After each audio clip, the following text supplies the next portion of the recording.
Bismillahirrahmanirrahim. Assalamualaikum warahmatullahi wabarakatuh.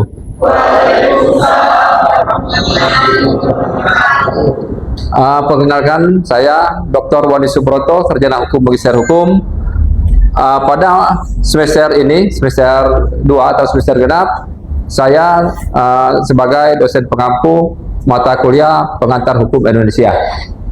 Jadi pada kesempatan siang hari ini, saya akan menjelaskan tentang apa-apa saja yang akan kita pelajari pada semester ini atau pada semester genap ini. Jadi pertama-tama saya akan menjelaskan kepada adik-adik sekalian mahasiswa bahwa materi pengantar hukum Indonesia ini nanti polanya saya akan menyampaikan melalui dengan cara seperti ini, tatap muka. Kemudian nanti akan kita lanjutkan dengan membagi kelompok, yang mana dalam kelompok ini nanti kalian akan saya memberikan materi, kalian akan berdiskusi tentang materi pengantar hukum Indonesia ini. Kemudian selanjutnya nanti kalian akan saya beri tugas juga, nanti ada namanya semester antara. Kemudian di akhir nanti akan diuji melalui namanya semester. Kemudian komponen penilaian dalam semester ini khusus untuk mata kuliah PHI ini dan seluruhnya. Yang pertama tentang ada kita penilaian melalui kehadiran. Kemudian selanjutnya ada kuis. Kalau dulu kuis ini tidak masuk dalam penilaian, tapi sekarang kuis juga masuk dalam penilaian. Selanjutnya nanti ada tugas kelompok, yang mana kalian nanti saya bagi menjadi 4 kelompok. Kemudian nanti ada tugas individu dalam materi yang tidak lepas daripada materi yang akan saya jelaskan ini. Jadi saya harapkan nanti kita diskusi aktif ya, karena kita kuliah di Fakultas Hukum ini kita lebih banyak untuk menyampaikan pendapat. Karena kita kuliah hukum ini, yang pertama kita memang harus pandai menulis, kedua kita harus pandai untuk berargumen atau mengeluarkan pendapat. Jadi saya masuk kepada materi ini, bahwa jumlah bobot mata kuliah kita ini bobotnya 4 SKS. Jadi sangat besar sekali ya, karena materi yang 4 SKS ini menunjang yang lainnya.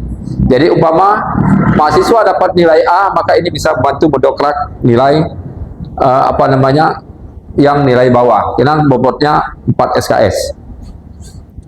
Kemudian capaian pembelajaran, yaitu mahasiswa mampu untuk memahami hal-hal yang sifatnya dalam sistem hukum positif, mendasar dalam hukum positif atau hukum yang tertulis di negara Republik Indonesia ini. Secara garis besar nanti kita akan mempelajari tentang sejarah hukum Indonesia, kemudian pluralisme hukum di Indonesia, kemudian politik hukum nasional, kemudian asas hukum Indonesia, kemudian lapangan hukum perdata, lapangan hukum pidana, lapangan hukum tata negara, dan lapangan hukum administrasi negara. Selanjutnya lapangan hukum internasional, hukum Islam, lapangan hukum adat, lapangan hukum agraria, kemudian lapangan hukum acara. Selanjutnya next. Jadi pada pembelajaran ini materi ini ada kita ceramah, kemudian tanya jawab dan sebagainya. Aturkan nanti mungkin sebelum saya jelaskan ada yang ingin ditanyakan. Kalau tidak saya akan lanjut ya. Saya akan lanjut materi materi tentang penjelasan tentang sejarah hukum. Sejarah hukum Indonesia ini kita bagi beberapa periode. Yang pertama sebelum kemerdekaan. Yang mana sebelum kemerdekaan hukum yang berlaku negara Republik Indonesia itu yang pertama adalah hukum kolonial Belanda, khususnya hukum perdata dan pidana dan hukum dagang. Kemudian hukum Islam bagi masyarakat yang beragama Islam. Kemudian ada hukum adat. Tetapi setelah kemerdekaan Republik Indonesia yang dideklarasikan pada tanggal 17 Agustus 1945, hukum perdata ini masih berlaku dan juga sampai sekarang ini masih berlaku, khususnya hukum pidana dan hukum perdata. Hukum pidana kita sahkan, kita modifikasi secara keseluruhan, yang mana diterbitkan dengan Undang-Undang Nomor 1 Tahun 1946. tentang hukum pidana. Jadi sampai dengan saat ini hukum pidana ini kita masih menggunakan hukum pidana buatan Belanda. Kita belum ada membuat hukum pidana. Tapi sekarang ini sudah disahkan tapi belum berlaku hukum pidana ini. Nah, jadi di negara Republik Indonesia ini hukum perdatanya juga masih mengadopsi hukum dari zaman Belanda. Hukum pidana ini nanti sudah disahkan oleh DPR tapi belum berlakunya. Kemudian juga hukum acara pidana. Hukum acara pidana ini itu merupakan karya bangsa kita. Itu sudah dibikin oleh DPR Republik Indonesia dan Presiden Republik Indonesia. Kemudian di dalam hukum perdata kita masih menggunakan biasa HIR dan RBG masih diadopsi. Jadi masih berlaku hukum perdata buatan Belanda ini secara murni. Kemudian hukum agama, hukum waris dan sebagainya, kita ada namanya kodifikasi hukum Islam. Ini merupakan hasil karya bangsa Indonesia, ini khusus untuk agama Islam.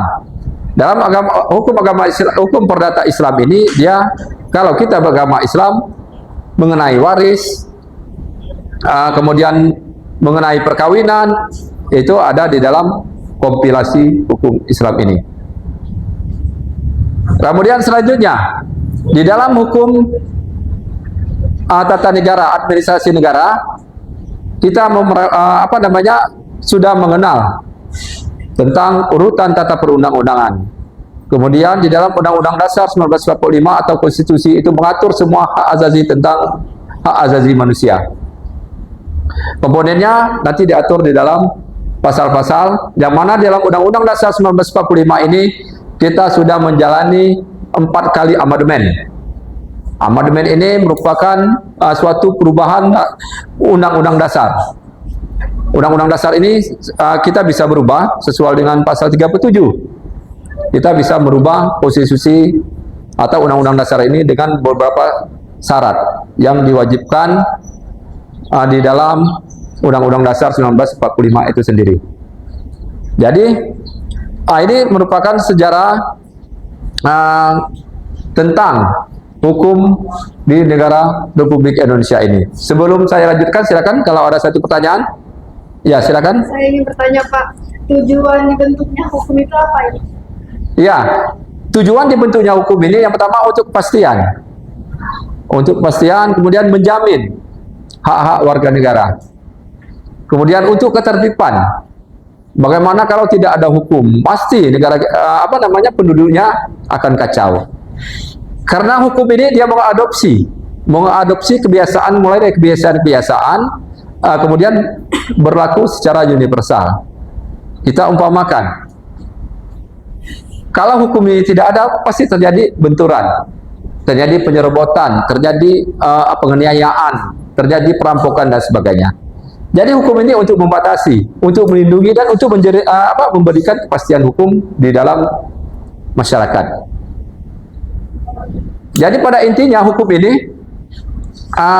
itu merupakan satu tempo selero, ya. Apa yang kita tidak mau, maka begitu juga pada orang.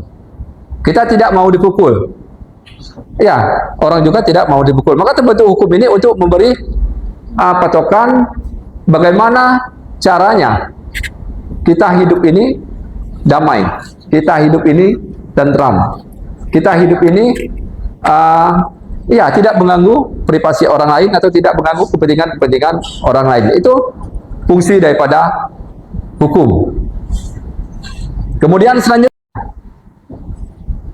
nanti saya akan memberi tugas-tugas ini seperti yang tadi, beberapa macam komponen. Saya juga akan menjelaskan nanti secara terperinci mengenai hukum pidana, perdata, administrasi negara, kemudian hukum pidana militer, kemudian hukum agama, yang mana merupakan ini semua yang kita yang kita kerjakan sehari-hari dalam kehidupan ini.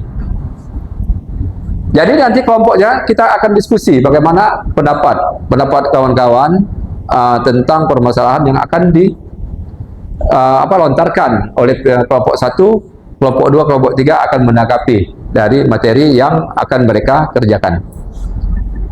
Selanjutnya, apakah ada pertanyaan lain? Saya, Pak. Ya, silakan. Izin bertanya, apa peran hukum dalam menciptakan keadilan, Pak?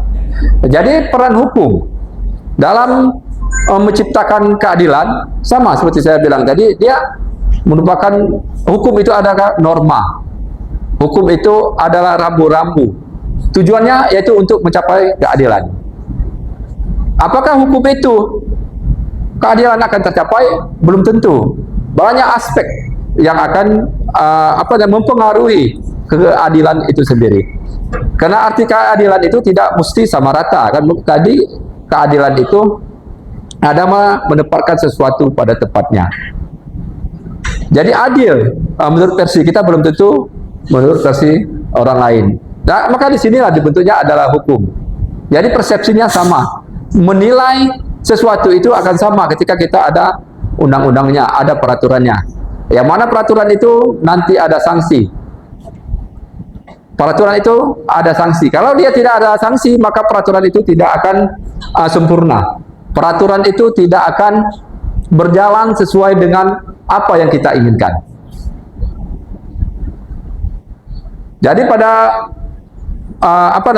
materi ini mungkin ada yang lain yang ingin ditanyakan. Saya juga akan menjelaskan tentang hukum agama Islam. Mana hukum agama Islam ini nanti akan kita pelajari tentang perkawinan, walaupun nanti ada undang-undang tentang perkawinan, tetapi sengketanya nanti di pengadilan agama kalau kita beragama Islam. Kemudian ada waris, ada tentang wakaf di dalam hukum agama Islam ini. Kemudian ada juga permohonan-permohonan tentang pengangkatan anak, hak asuh anak, kemudian juga ada hibah, wasiat, dan sebagainya. Nanti kalian akan pelajari itu semua. Termasuk juga nanti ada hukum acara perdata, hukum acara pidana, dan hukum acara administrasi negara. Jadi pada intinya mata kuliah pengantar hukum Indonesia ini hanya dasar, hanya dasar untuk kalian nanti mempelajari secara mendalam di semester-semester berikutnya. Jadi pada kesempatan ini silakan kalau ada yang ingin ditanyakan. Ada yang ingin ditanyakan lagi? Silakan. Hukum kompilasi Islam Pak masuk dari materi ini nanti. Ya, di dalam kompilasi hukum Islam ini dia masuk, Pak. Nanti di materi selanjutnya ada tentang kompilasi hukum Islam. Selanjutnya ada yang lain?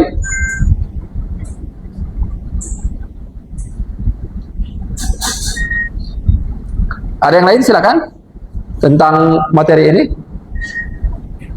Jadi kalian mahasiswa, hukum ini sebenarnya mengikuti perkembangan zaman, mengikuti perkara suatu kasus. Tapi ada kejadian dulu, ada kasus dulu, baru berbeda hukum. Memang kelihatan, memang hukum ini terlalu terbelakang. Nah, tapi kita tidak bisa prediksi. Jadi ada kejadian dulu, baru ada hukum. Kemudian kewenangan. Nanti kewenangan untuk membuat undang-undang yaitu ada dua, dari eksekutif dan legislatif. Eksekutif ini dia nanti peran daripada pihak pemerintah atau presiden dan jajaran menterinya. Sedangkan legislatif yaitu MPR. Apakah presiden bisa dia membuat undang-undang tanpa persetujuan DPR? Bisa. Tapi dia dalam bentuk Perpu, peraturan pengganti undang-undang. Syarat Perpu ini yaitu dalam keadaan mendesak. Kenapa? Untuk membuat undang-undang itu perlu waktu yang lama, perlu persetujuan semua DPR. Karena undang-undang ini merupakan produk politik. Jadi ada persamaan. Bagaimana kalau dia mendesak presiden bisa mengeluarkan Perpu? Contoh, Perpu yang pernah dikeluarkan oleh presiden, yang pertama Perpu tentang teroris.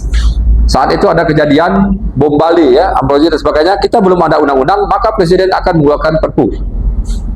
Perpu ini berlakunya selama 1 tahun. Bagaimana kalau lebih 1 tahun? Presiden harus mengajukan kepada DPR untuk mendapat persetujuan sehingga ini menjadi undang-undang. Bagaimana kalau tidak? DPR tidak setuju, maka ini tidak boleh berlaku lagi. Jadi syaratnya dia undang-undang itu, Perpu itu berlakunya selama 1 tahun. Kemudian DPR juga dia mempunyai juga undang-undang. Jadi dia mempunyai hak inisiatif mengusulkan, tapi harus ada persetujuan daripada Presiden juga sehingga menjadi undang-undang. Kapan undang-undang ini berlaku? Undang-undang ini berlaku saat ditandatangani dan dimasukkan dalam statplat atau dicatatkan dalam perundang-undangan. Maka hukum itu berlaku. Undang-undang itu berlaku secara universal. Berlaku secara universal ini berarti dia berlaku secara keseluruhan di dalam negara wilayah Republik Indonesia ini. Dan kita juga dianggap tahu, walaupun kita tidak tahu bahwa ini ada undang-undang. Jadi undang-undang ini mengikat seluruh warga negara Republik Indonesia. Ada yang ingin tanyakan lagi? Kemudian juga pemerintah ini karena pemerintah kita dan pemerintah Republik, maka kita ada negara namanya provinsi-provinsi dan kabupaten. Provinsi dan kabupaten ini dia juga bisa membuat undang-undang, tapi dia berlakunya secara regional ya, di mana tempat provinsi itu. Kalau perda provinsi dia berlaku di provinsi tersebut. Kita contoh provinsi Sumatera Selatan, maka dia berlaku di kabupaten atau di provinsi Sumatera Selatan. Untuk perda kabupaten dia berlakunya hanya di wilayah kabupaten itu sendiri. Kita contohkan perda pesta rakyat. Nah, yang ada perda pesta rakyat ini hanya di Kabupaten Musi Banyu-Asin. Jadi dia berlaku di Kabupaten Musi Banyu-Asin yang tidak boleh kita pesta malam. Jadi diatur pestanya dari jam 8 sampai jam 4 sore. Setelah itu dia akan dibubarkan oleh Pol PP sebagai penegak perda. Jadi dia berlaku di dia berlaku di Kabupaten Musi Banyu-Asin. Bagaimana kalau di Musirawas? Nah, itu tidak berlaku. Bagaimana di Kota Palembang? Dia ada perda sendiri dan hukum itu berlaku. Perda itu berlaku di Kabupaten Musi Banyu-Asin. Dan perda ini membedakan dengan undang-undang. Perda ini dia tidak boleh menyampaikan hukum kurungan ya. Jadi dia tidak boleh kurungan. Jadi perda ini sifatnya hanya untuk denda. Perda untuk denda dikenakan kepada masyarakat ini. Selanjutnya selanjutnya bagaimana untuk administrasi? Apa saja ketika kita undang-undang ini setelah disahkan ternyata dia merugikan kita? Kita bisa, kalau undang-undang dasar, kita bisa mengajukan judicial review di Mahkamah Agung. Jadi kita anggap bertentangan dengan kita, maka di Mahkamah Agung kita di Mahkamah Konstitusi untuk menguji materi undang-undang dasar, undang-undang terhadap undang-undang dasar. Kalau undang-undang kita melaksanakan judicial review di Mahkamah Agung. Sebelum saya lanjut, mungkin sebentar lagi kita akan selesai. Ada yang ingin tanyakan? Pak, untuk perda pesta malam itu kan menjadi polemik masyarakat ingin mengadakan hiburan, tapi malah dibatasi oleh pemerintah. Ya. Itu tidak melanggar undang-undang atau melanggar apa? Ya. Kalau kita merasa itu melanggar hak kita, hak konstitusi kita, maka kita bisa mengajukan ke Mahkamah Agung untuk diperiksa perda tersebut. Pertanyaan sekarang, apakah sudah ada warga Kabupaten Musi Banyu-Asin yang keberatan terhadap perda tersebut?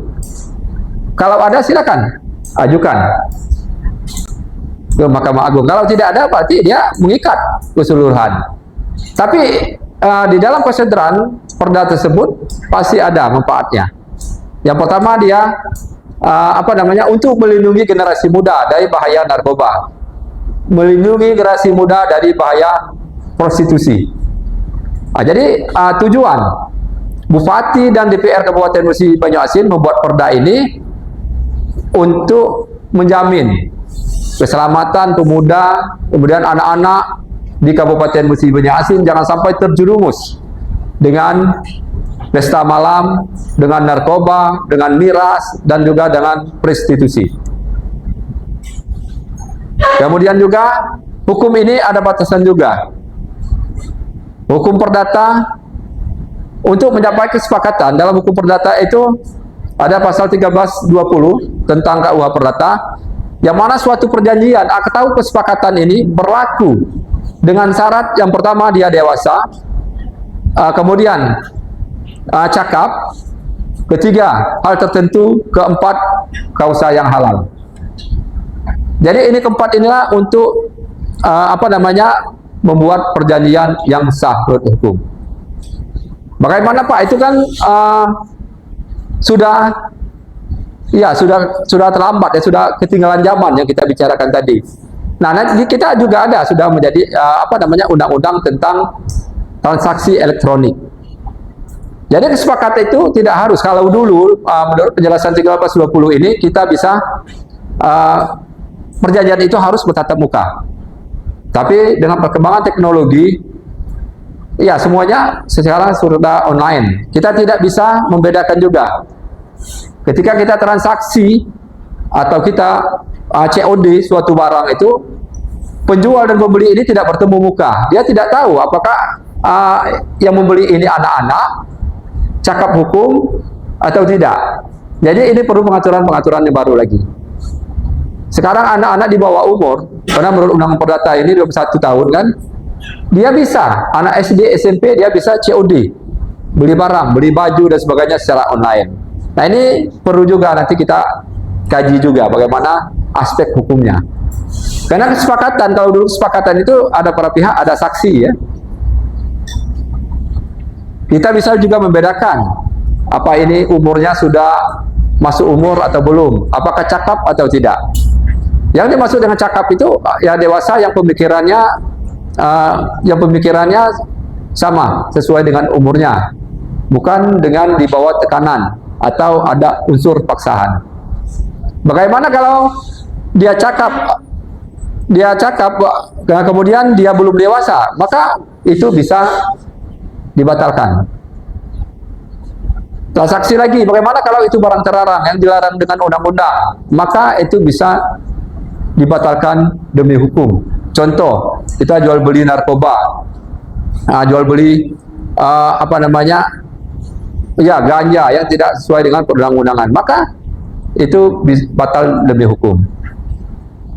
Mungkin terakhir ada yang ingin ditanyakan? Silakan. Silakan Pak Andes, ada yang ditanyakan? Ini nanti kita akan belajar ini karena hukum kita ini Ya. berubah-ubah. Apakah nanti kita akan bahas juga mungkin ada undang-undang lama untuk diganti dengan yang baru, itu akan dilakukan di mata pelajaran sekolah. Ya, nanti kita akan mempelajari juga tentang keberlakuan undang-undang, namanya keberlakuan undang-undang ya, berlakunya undang-undang bagaimana. Nanti kita juga akan mempelajari tentang azas-azas hukum, azas baik hukum pidana, perdata ataupun hukum administrasi. Jadi azas-azas ini untuk sebagai pedoman kita dalam membuat undang-undang atau kita untuk mengkoreksi undang-undang yang sudah disahkan tersebut. Karena undang-undang yang disahkan ini ya nama saja buatan manusia, mungkin perlu banyak revisi-revisi, dan juga kalau dia tidak berlaku lagi, dia bisa membuat undang-undang baru. Yang membuat undang-undang tadi yaitu eksekutif dan legislatif. Kemudian perda juga, kalau dia tidak sesuai lagi dengan perkembangan zaman, maka itu bisa dirubah. Ada yang lain? Apa? Ya, masa berlakunya perda atau undang-undang ini dia selagi dia belum diganti dengan undang-undang baru atau dinyatakan tidak berlaku lagi, maka dia terus berlaku. Silakan, ada yang lain? Silakan. Bagaimana Pak Jai?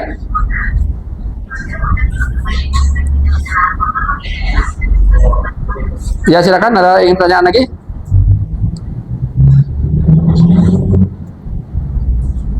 perda itu kan dibahas oleh DPR, Pak. Ya. Apakah boleh Pak dari pesanan dari eksekutif itu membuat pesanan bahwa ingin dibuat perda? Ya. Contoh inisiasi yang sekarang ini dilakukan oleh pemerintah Kabupaten Banyuasin, yaitu perda serta pesantren. Apakah boleh yang dilakukan oleh pemerintah, Pak? Iya, boleh. Pemerintah boleh mengajukan. Pemerintah boleh mengajukan untuk dimasukkan ke dalam rancangan di DPRD. Tapi harus ada persetujuan bagaimana nanti pembahasannya. Kalau memang semuanya setuju, maka itu bisa menjadi menjadi perda. Kalau tidak, ya dia tidak bisa menjadi perda. Atau dia kalau memang itu mendesak, dia bisa dibikin saja. Bupati bisa membuat peraturan perbuk yang berlaku di wilayah Kabupaten Musi Banyu-Asin. Ya. Pak, perda yang diinisiasi oleh pemerintah Kabupaten Musi Banyu-Asin sudah ada Pak di daerah-daerah lain. Ya. Apakah nantinya kita buat peraturan sendiri ataukah mengambil dari, karena ada studi banding Ya. pemerintah Kabupaten Musi Banyu-Asin, bisa langsung atau seperti apa Pak? Ya, dia bisa langsung, dia bisa belajar studi banding di daerah yang telah membuat perda tersebut. Silakan, kalau ada yang ditanyakan lagi. Atau nanti ketika kita ada pertemuan lagi, silakan kalian untuk mengajukan pertanyaan, diskusi. Karena pelajaran hukum ini ada pelajaran yang dinamis, karena kita bisa lihat di kehidupan sehari-hari dan kita bisa pelajari. Apalagi contoh untuk kasus-kasus tindak pidana umum, ya, itu banyak sekali. Pasti tiap hari kita lihat di media sosial, kan, baik TV, Facebook, sekarang IG dan TikTok. Jadi kita akan membedah kasus. Apalagi sekarang ini ada pidana umum dan pidana khusus. Pidana khusus ini contohnya tindak pidana korupsi, kemudian tindak pidana lingkungan. Jadi membedakan tindak pidana umum dan tindak pidana khusus ini kita mudah. Kalau dia tidak ada di dalam KUHP, maka dia merupakan tindak pidana khusus. Jadi kalau ada undang-undang tersendiri, maka dia tindak pidana khusus. Contohnya tindak pidana lingkungan, undang-undang pelindungan anak, kemudian tentang ITE, kemudian banyak sekali ya undang-undang yang masuk menjadi undang-undang khusus. Dan dia berlakunya di di dalam undang-undang tersendiri, karena sesuai dengan azas the lex specialis derogat the lex generalis. Jadi undang-undang yang khusus menyampingkan undang-undang yang umum. Jadi dia tidak berlaku lagi ke KUHP ketika dia sudah menjadi undang-undang. Jadi undang-undang yang khusus inilah yang akan dikenakan kepada seseorang ketika dia melakukan tindak pidana atau melakukan kejahatan, baik kejahatan tersendiri ataupun kejahatan yang terstruktur. Mungkin minggu depan kita akan ketemu lagi, kita akan membahas tentang materi-materi yang ini secara mendalam, ya, secara terperinci tentang kekhususan hukum pidana, perdata dan sebagainya. Kalau tidak ada pertanyaan, kita akhiri kuliah kita pada siang hari ini dengan sama-sama melapaskan nafas hamdalah. Wassalamualaikum warahmatullahi wabarakatuh. Terima kasih.